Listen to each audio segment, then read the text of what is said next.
Alrighty, this is a bike check on my State Bicycle Co. 4130 Coreline Custom. Let's get into it.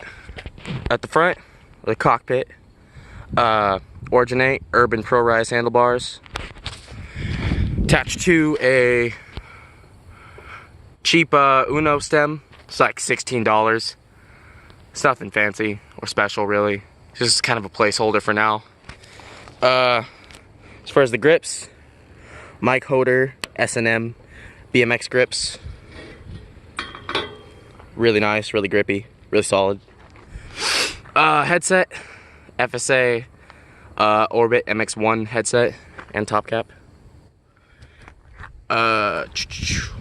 Moving on to the saddle.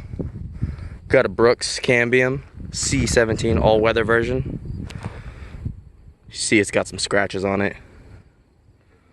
Don't flip your bike upside down when you have this seat, because the first point of contact is not the back end here. It's this little rivet. If you have it level anyway. Attached to that, Originate seat post 27.2.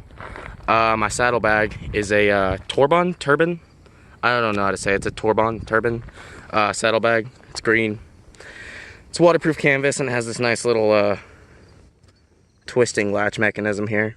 Works pretty great. It's a little loose. See, the thing is, if I have this tightened all the way down, although it is not as wobbly, it pinches things down, and then I can't put as much stuff in here. So it's, I don't know. It looks good, but it's, I don't know. It could be a little bit more functional. Moving down, wheel sets. Got a Velocity Deep V rims, lace 2 Originate steel bearing hubs, 700 by 28C thick slicks. Beautiful, work amazing.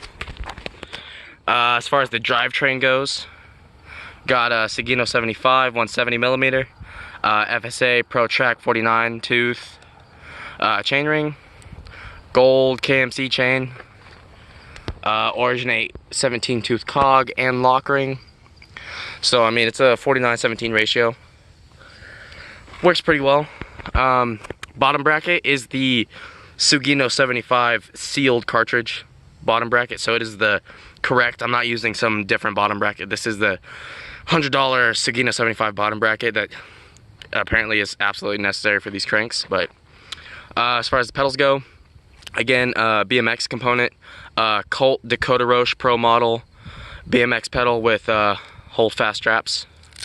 Now, as far as the straps go, I went for hold fast straps over Y-knots. Now, I haven't tried the Y-knots, but just looking at the two online, I chose these over the Y-knots because, I mean, the Y-knots are entirely Velcro. Like how they're attached, it's an entirely Velcro situation, whereas these, they use this dual sort of buckle system. It's like metal loops, and although this is a major pain in the ass when you're first setting it up, like if you can deal with it and get it set up right, it is amazing. And haven't even thought about it since I put these on. Like, it doesn't slip, it doesn't do anything like that. It holds fast, it holds well. You do have Velcro for like micro adjustments, but major adjustments are done with these straps. But man, I love these. They feel super solid. I was riding like a super cheap pair of like retro spec straps before this, and like this is just a whole different upgrade. They actually like sit at an angle so that you can slide your foot in there a lot easier. It's pretty great. What else we got? Originate hubs, wheels. Oh, bottle cage. So, as far as this bottle cage goes, this is the Portland Design Works Lucky Cat bottle cage, also known as the Maneki Neko, if you know any Japanese. This thing's pretty nice. It seems like pretty loose, like pretty open, but all I did was I took this arm and I kind of bent it in a little bit, and then it holds my bottle pretty well. Using a I don't know, polar bottle, insulated 24-ounce water bottle. Nothing special, but it works well. I think that's it. That's my bike. So yeah, it's pretty nice. I've only had it about half a year now, but that front, it's knock on wood, but that front tire, have not changed the tube in it in 5 months. Those thick slicks, they say flat guard, and they are not lying. I put a fresh tube in it when I got those wheels about 5 months ago, and I literally have not changed the inner tube in the front tire. Now the front one, or the back one, I did get like a super slow leak, but like I didn't even notice it. Like when I went to go, I pulled the tube out and I went to go look for the hole. I put it under some water, and like it took me so long to find it. When I finally did find the hole, it was so tiny that like I almost couldn't see it unless bubbles were coming out of it. So I mean, you know, it's whatever. I put a fresh tube in it, and it's been holding up for about 3 months now. And I skid the living daylights out of it. I put a edge on that tire, but they're still going strong. Yeah, that's pretty much it.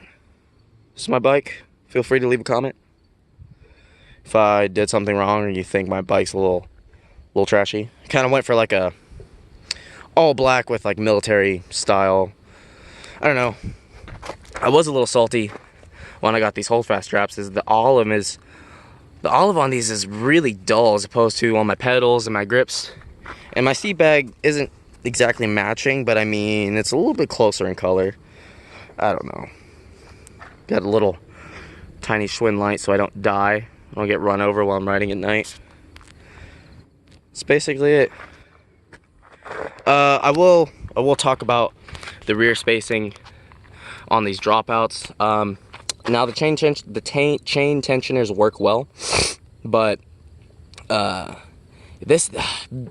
it is a bitch to get this wheel out, man. I thought something was wrong with my wheel when I got the frame, because I went to slide this bitch in, and like it is a battle to, I mean, like now after I've taken the wheel out a few times, it's kind of worn down, I guess, on the dropouts. But I just don't think the spacing is on the frame is right. Like it's such a bitch to get this wheel out. I mean, especially when I first got it. Now it's a little bit easier, but I mean, it still is like it should just fall out. There's no chain on here, and these bolts are all the way off, and you tilt the bike back, the wheel should just fall out. It does not do that. When I first got it, I literally had to put my foot on the inside of the frame like that and like pull on the wheel to get it out. It was honestly kind of ridiculous, and for like $200 I was a little pissed. I mean, it's a cheap frame, but like, I don't know, I shouldn't get that. Also, if you are buying the frame, make sure that you upgrade to the newer headset, because the headset that comes with this bike is absolute garbage. I mean, it is trash. Now they actually have an option to upgrade on the website for like $45 or some shit like that. You can upgrade and get this headset. But if you just buy the frame and then you go on Amazon, you can find this headset, the exact same one that they're trying to sell you for $40, $45. You can find it for like $30. That's what I paid for this one. And granted, I did have to pay another $20 for like a headset installer tool, but I mean, whatever. Yeah. Just climbed this hill. Got a nice view. And we're about to bomb it. So thanks for watching, guys.